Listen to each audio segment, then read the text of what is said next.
আজকে যে মঞ্চে আমরা এখানে দাঁড়িয়েছি, এই মঞ্চের সাথে দুইটা জিনিস কখনো যাবে না। একটা আধিপত্যবাদ আর একটা ফেসিবাদ।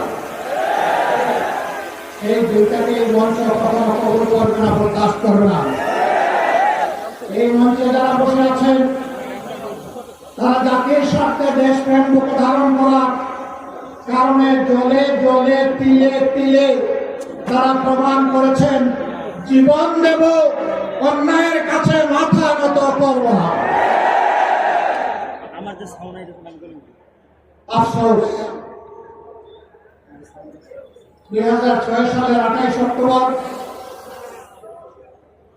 যে খুনের রাজনীতি দিয়ে হাত রাঙিয়ে মানুষের রক্ত দিয়ে হাসিনার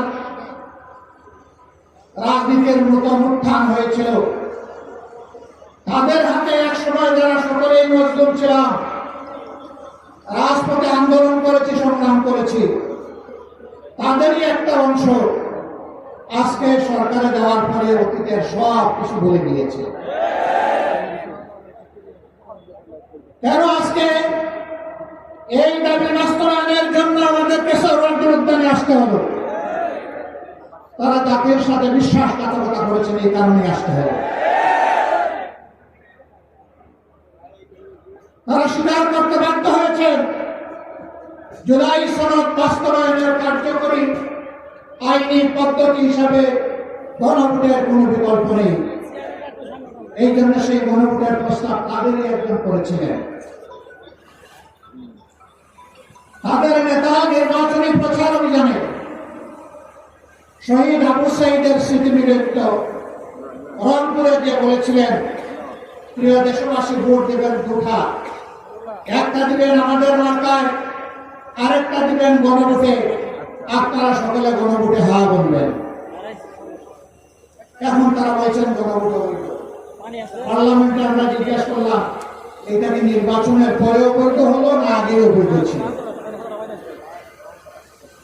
তারা কোন সময় বলেন আমরা 4টার মধ্যে 3.5টা মানে, কোন সময় মানে বলেন যে পুরাটাই অবৈধ। আমরা বলেছি পার্লামেন্টে, আপনারা দেখেছেন একে আদেশে 2টা ভোট, বুঝতে হালাল কিন্তু সুরা জোর হারাম। এর সুবিধাবাদী মানুষ না। আমাদের সম্মানিত সহকর্মী এবি পার্টির চেয়ারম্যান বলেছেন 71 সালে জনগণের রায়কে অমান্য করার কারণে একটি যুদ্ধ অনিবার্য হয়ে উঠেছিল। যারা রায় অস্বীকার করেছিলেন তাদের পরিণতি ভালো হয়নি। এবারও যারা রায় অস্বীকার করছেন তারা নিজেদেরকে মুক্তিযুদ্ধে অবিসম্মানিত অংশ মনে করেন। আমরা বলি সেই মুক্তিযুদ্ধকে সম্মান করে আবার রায়টা মেনে নেয়। এই রায় মেনে নিলে আমরা স্টেজে দাঁড়িয়ে এই দাবিতে আর বক্তব্য দেব না। কিন্তু এই রায় যদি না মানেন, মহান আল্লাহকে সাক্ষী রেখে বলছি, এই রায় বাস্তবায়ন না হওয়া পর্যন্ত আমাদের আন্দোলনে আমরা কোন ধরনের বিশ্রাম নেব।